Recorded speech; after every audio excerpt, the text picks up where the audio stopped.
So many talented people are suddenly out of work these days. They're often thinking about going into consulting. As well, they should. I've been consulting for, over 25 years, both in large consulting firms as well as an independent consultant like I am now.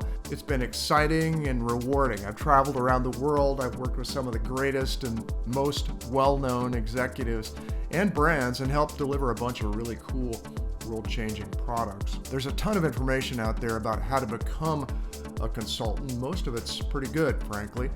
But I want to talk about some of the things the experts don't usually talk about.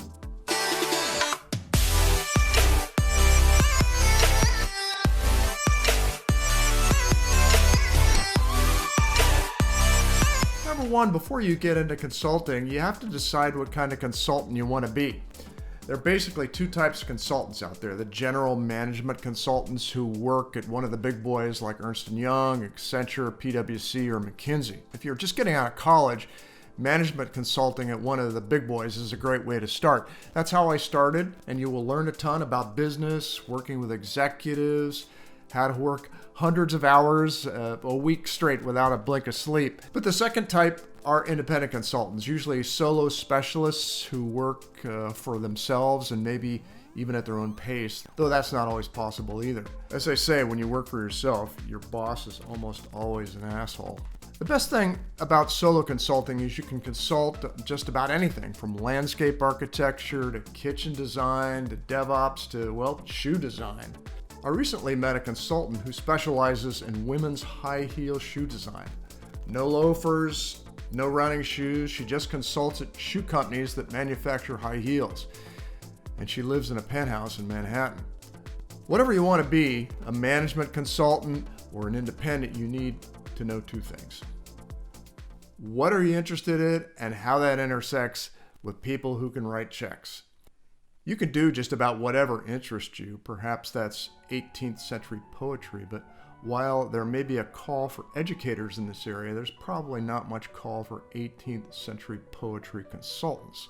But there are so many specialties out there. You'd be surprised who will pay for experts in your area of interest.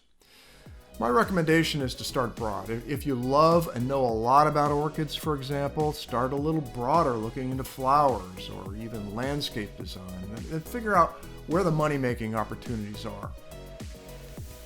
I guess my main advice here is whatever you're really interested in, stop talking about it for a little bit and listen.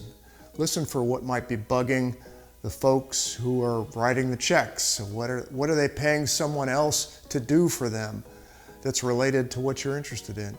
Just keep asking questions. And fourth, and I hate to remind anybody of this, but take a class either in person or online, even if you think you know it all. I find I learn more from the other students in a class than I often do from the instructor. Not always, but sometimes.